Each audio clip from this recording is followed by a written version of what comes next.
On March 28, 2011, this is Pulling You number 57.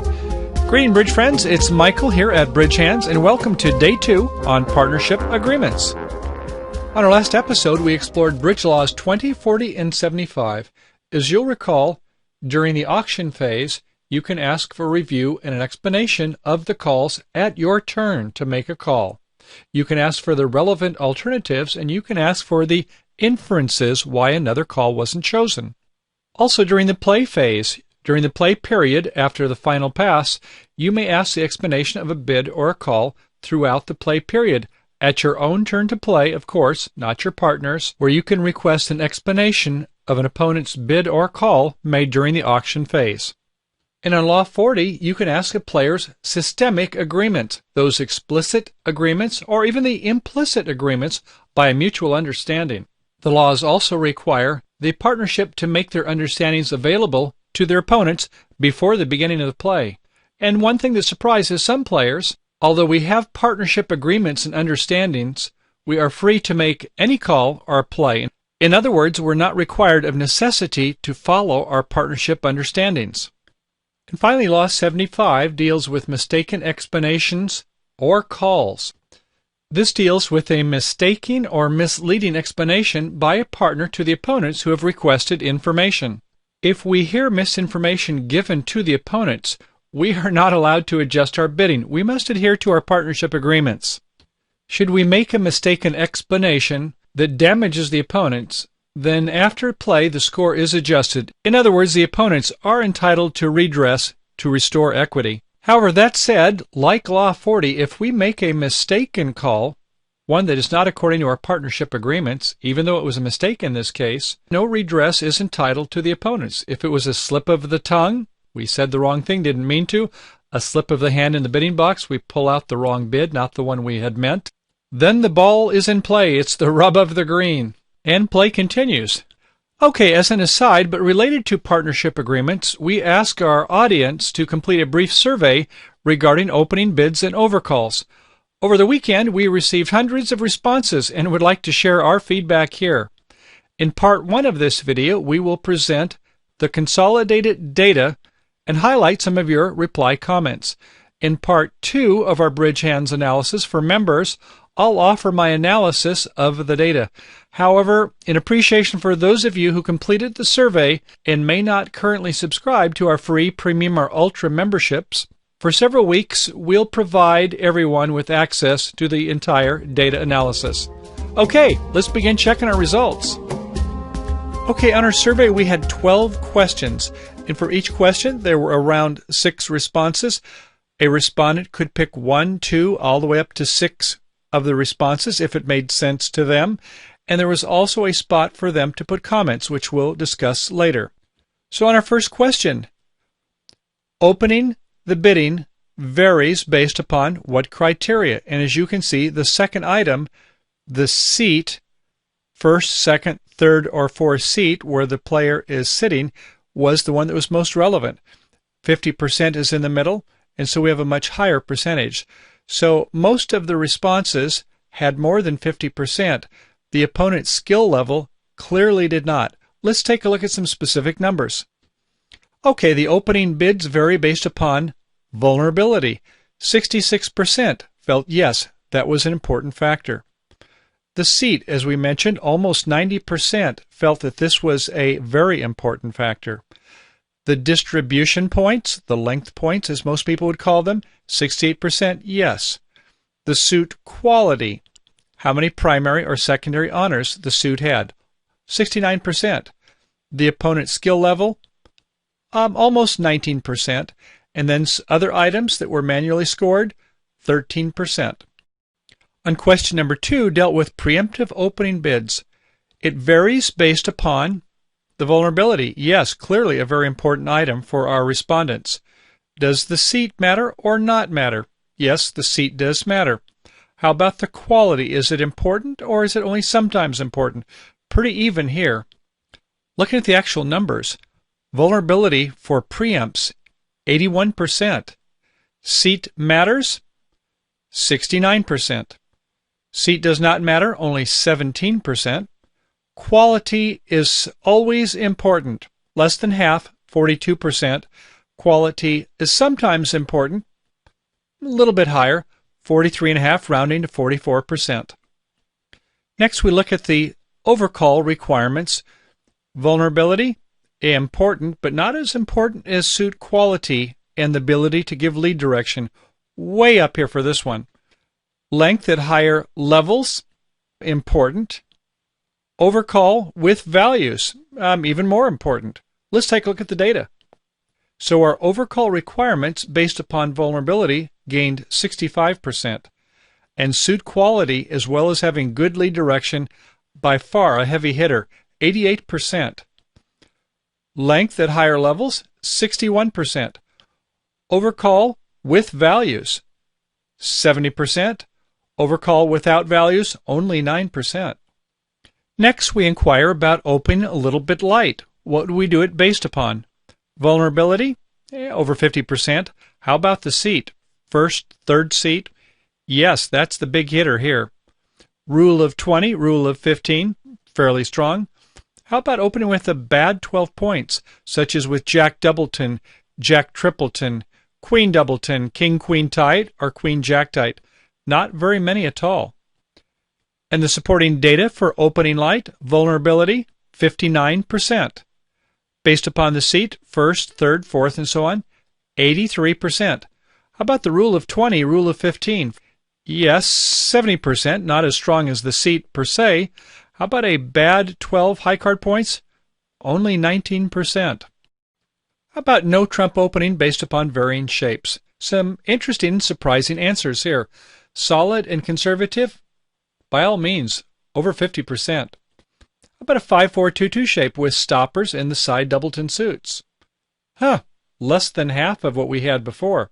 And a 5-4-2-2 with one stopper? As expected, way down. A 5-4-2-2 with partial stoppers? In between. And how about a 6-card minor suit? Well, people seem to prefer this more than they did the partial stoppers. And the survey says, solid conservative, 66%. 5-4-2-2 with stoppers, only 29%. 5-4-2-2 with one stopper, down to 10%. And 5-4-2-2 with partial stoppers, in between, with 15%. And with the 6-card minor, well, surprisingly, 21%.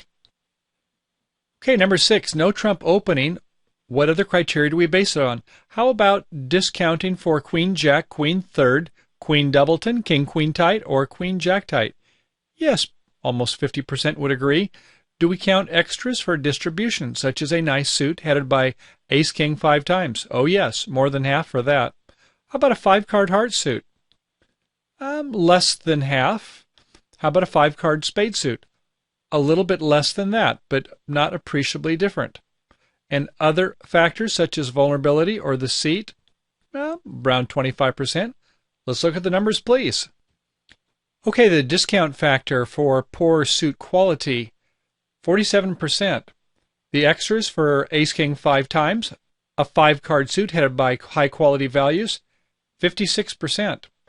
A 5-card heart suit, not quite half, only 39%. How about a 5-card spade suit? 35%. And how about others such as vulnerability or the seat position? 20%. And question number 7, 2 suited calls for those of you who like to use Michael's unusual no trump, sandwich no trumps, or whatever have you, based upon vulnerability, around 50%. The seat, not quite so important.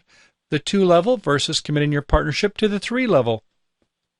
Yes, important. How about discipline, such as the suit quality? More important yet. Undisciplined, very few, such as a 4-5-2-2 shape.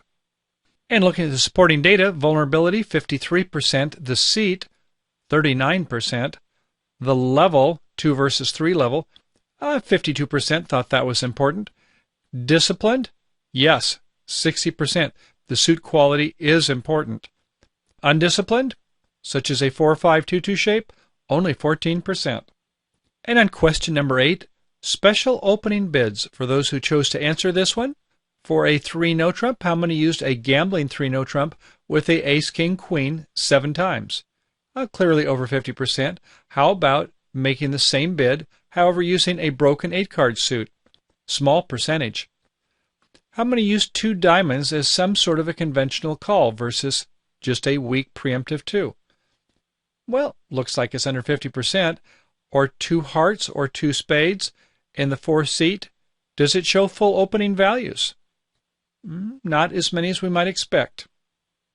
Looking at the associated data, the gambling 3 no trump with the minor suit ace, king, queen 7 times, 67%.